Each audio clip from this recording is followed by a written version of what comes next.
Sup everyone, I'm your female otaku, and I'm here to review episode 15 of Haikyuu Season 2. And this episode was just a whole lot of fun to watch, and that's all because of our opposing team, Johzenji.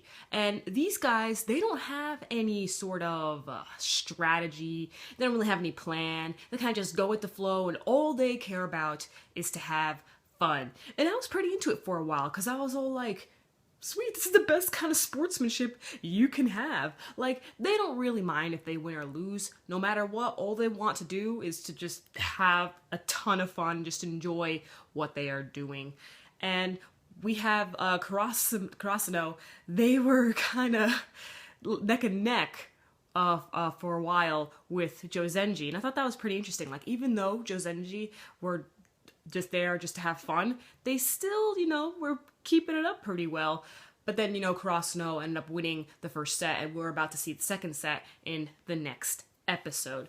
And later on in the episode, we had the manager of Johzenji talk to them and be all like, listen, it's fine to have fun, but don't forget our old motto. It was something like simplicity and fortitude or something like that. And that was apparently like the old Johzenji, but now that they're like such a party team and stuff like that, the manager's all like, you still need to have some sort of a plan. You can't just go all wild and crazy and stuff like that. You have to have some sort of plan, but you can still have fun. And she's right. You shouldn't just play recklessly. Sometimes that might be insulting to the opposing team. Luckily, it wasn't Karasuno, but if Johzenji played like that with other teams I can think of, then they might get a little pissed off, and then they would be destroyed. So this is good for them. I'm really happy that no matter what team we see versus Karasuno, we always get some sort of backstory. We get to know a little bit of the characters, even if it's for one episode. In this case, it's going to be 2 episodes, but still, sometimes they've versed teams where it's only been for 1 episode, and we still get a little backstory. We get to know the team's strategy, what are their weak points, their strongest points, a bit of their characters. So I love that every single time. that will never get old, and don't stop doing that. For the very first time, Hinata didn't crash. I know. That's crazy. Hinata didn't crash when he went to go save a ball. He didn't go flying to the other side of the room. He didn't bang his head.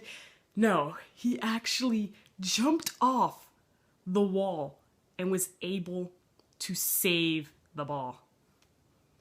Everyone was all like, he's Spider-Man! Like, that's like the exact same reaction I would have if I were in the stands. Just like, yo, what was that? Like, that was crazy. But also it shows you more how Karasuno has grown with these little things that's going on. We even see Suki with the glasses, and that he's even sharper with paying attention to the other team's movements. Like, just, we see these little things.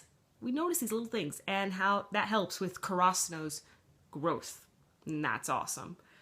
Now, the scariest part of this episode was when Kageyama blocked the ball, but with his face. Oh my gosh. I thought he was going to go into a huge yelling fit, but he didn't. But still, I was still very scared. I was like, oh god, what he's gonna do.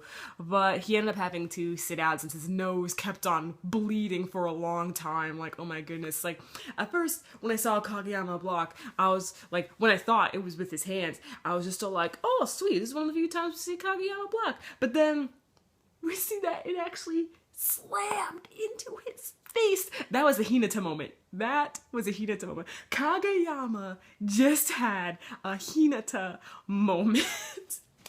Oh man, that's funny. That really is. And last thing I want to say is Aone from Datako spoke. What?